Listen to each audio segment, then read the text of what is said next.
I saw the documentary about Boogie, the YouTuber, and it's a good documentary, by the way. It's very good. Everyone should watch it. Everyone should check it out. It's actually very well done. It's for free. It's on YouTube, so you know, check it out. But honestly, like, it was a hard watch to watch. I mean, it was good. I couldn't stop watching it, but like, it was a hard watch. It was just so frustrating because this dude Boogie, right?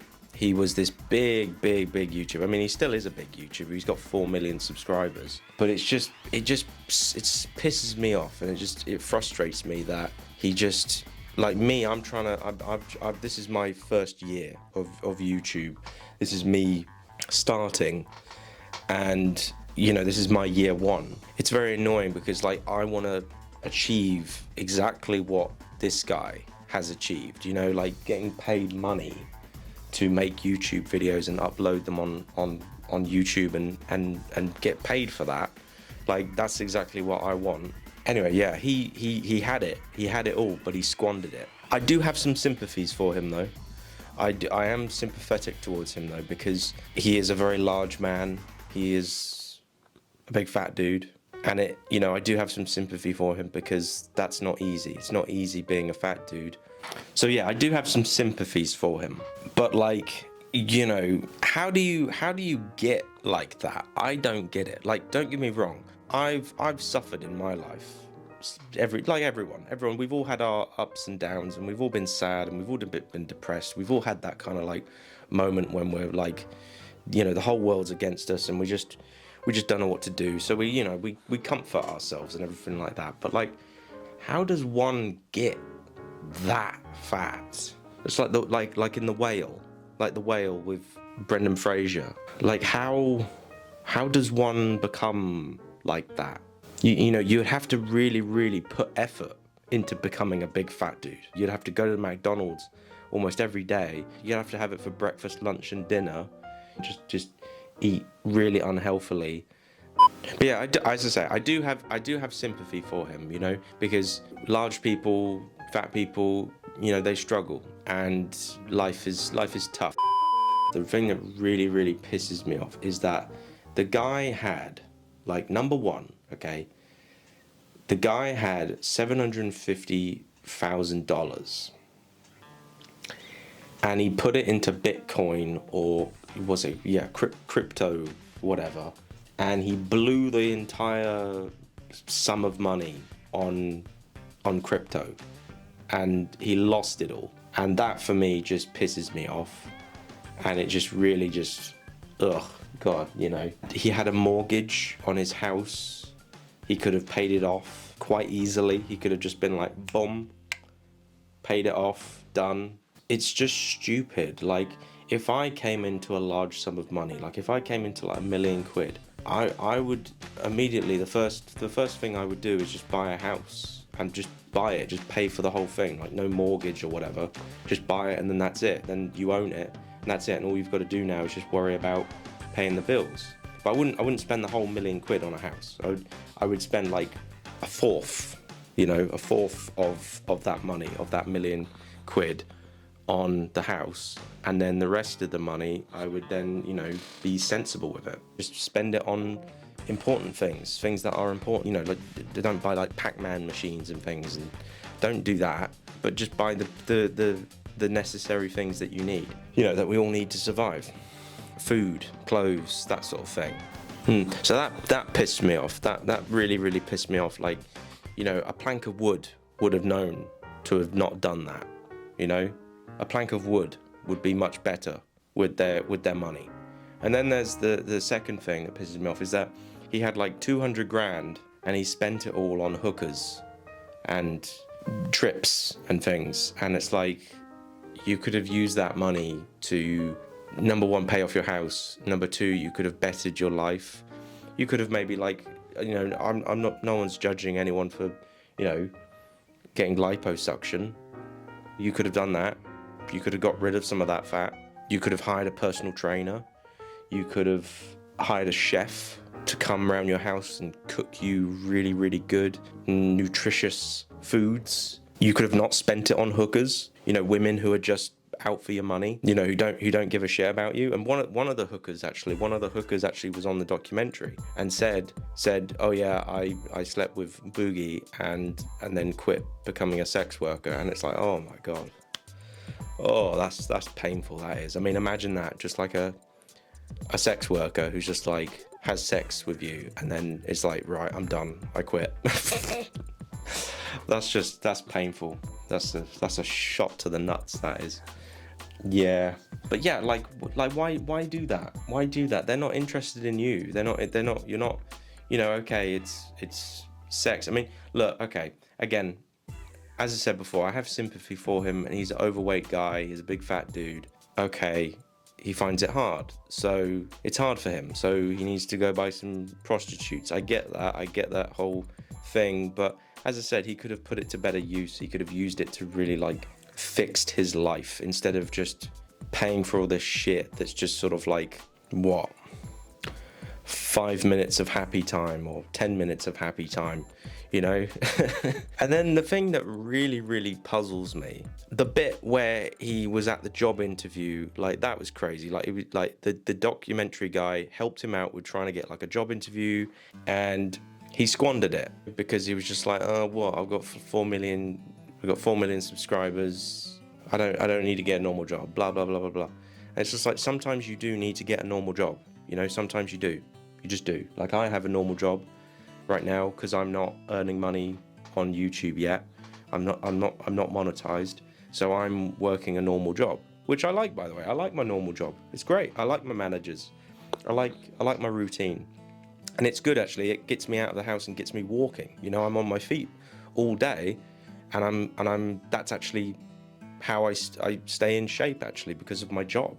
So, you know, getting a job would have been really positive for Boogie. You know, he could have been walking about and moving about, you know, getting his legs moving. But no, he squandered that. He said, nah, I'm not going to do that. That took the piss. That took the piss. You know, the guy tried to help him. The director tried to help him.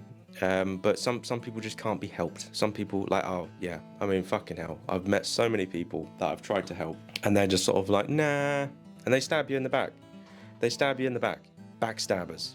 But yeah, the puzzling thing, it's like the weird thing is, there's a point where it cuts to like 6 months later in the future, and then like somehow he's got a girlfriend. Like this point really kind of like confused me, because I was just sort of like, well, hold on, he's broke, he's overweight and fat, and he's depressing. I mean, the documentary guy had to take a break. He had to take a break because he was so depressed. Like, just listening to Boogie, you know, he was just like, no, I need to go. I need to go somewhere for a month. I need to leave. I'll come back in a month and finish the documentary. What is this girl on? And actually, as well, the funny thing about the girl, you know, she's like 20, right? He's like 49. She's 20, and okay, I've got no problem with the age gap, even though it is a big age gap. But like, I can understand it when it's like Leo DiCaprio and a 20-year-old, you know, model. I can understand that because it's Leo DiCaprio. He's rich. He owns a big yacht. You know, he's a movie star. He's Leo DiCaprio from Titanic. That makes sense. It makes perfect sense. But this I don't get. I mean, she must be mental in the head. I think she might be, actually. I think she's probably like a cam girl. Yeah, and maybe she was like disowned by her parents and she was kicked out or thrown out or whatever, and basically Boogie was the only one who would give her a place to stay, I guess. Even though he's in debt and he has no money. You know, I start to wonder, actually. I start to wonder if it's all just a lie, really. He shows off how much money he has, how much in debt he is, all that sort of stuff. But I bet he probably does have money. I bet he probably does, like, secretly. He's just not telling. He wants to lie. He wants sympathy from people. That's where he gets his dopamine from. But no, yeah, like, this girl, like, she's, you know, okay, she's young, but like, it doesn't make any sense. It doesn't make any sense. It doesn't. And, you know, my question, ladies, would you get with a big obese guy? Would you do that? Is that something that you would like to do with your life? Would you regret it in the future? You probably will. But the thing is, though, she's not actually that bad looking. I mean, she's a bit awkward. She might not be the best or whatever, but I'm pretty sure, you know, she might be into some weird adult content stuff on the internet. But like, I'm sure, surely she could do better. Surely.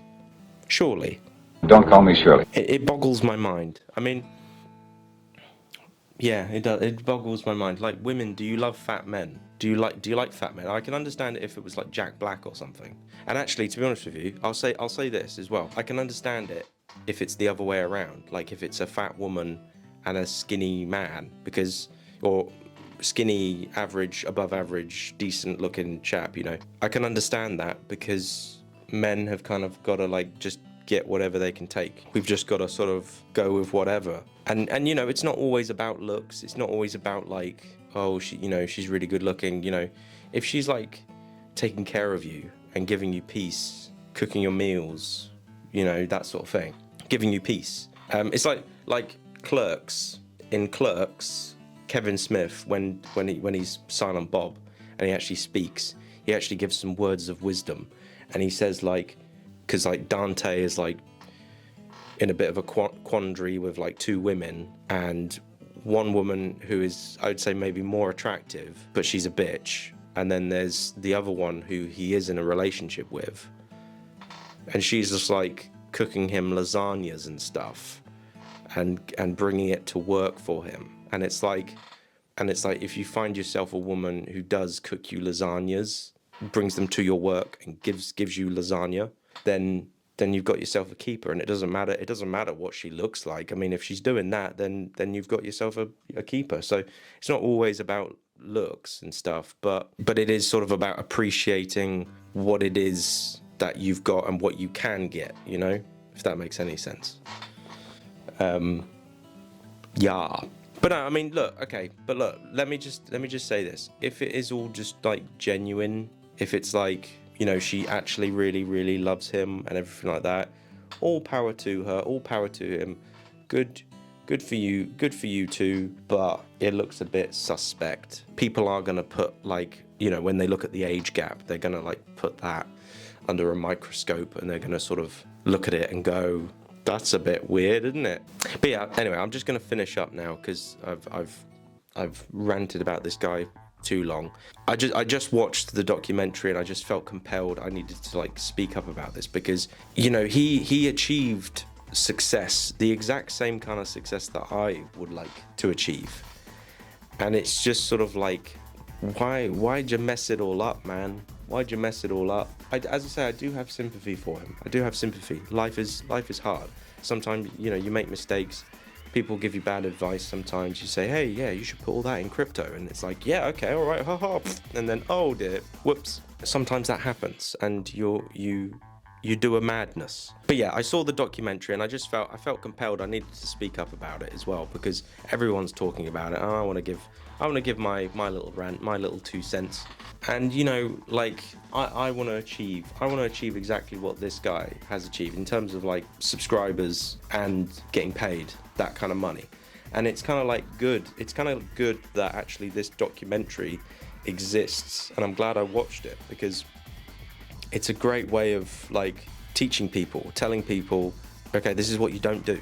This is what you don't do. If you do this, see rumors that I beat my ex-wife. You're an idiot. You're a loser. And I'm also a pedophile. So that's something to like think about and to keep in mind. Like if I do somehow gain even a fraction of the success that Boogie has achieved in his YouTube career, you've got to be smart. You got to play the game and be clever. Okay, you can't you know, and just, oh man, it just frustrates me because you see, you know, he does seem like an all right kind of like decent guy, really. And that's the thing. It's like people are 3-dimensional. There's many facets to people. Just maybe because you dislike something about, you know, what you dislike one thing about this guy doesn't mean the whole thing is bad, you know. But anyway, this documentary was, it was, you know, it got me thinking, and I just felt like I needed to say some stuff about it because, you know, it is a really good documentary, and I'd recommend anybody who's kind of getting into YouTube and could achieve the success that Boogie has achieved, it's a good sort of cautionary tale, and it's a good way of learning from someone else's mistakes. And that's always that's always the best thing to do. It's like, learn from other people's mistakes, not your own. Let other people make mistakes, and then just, you know, learn from their mistakes. So yeah, I'll stop talking now. All right. Bye-bye.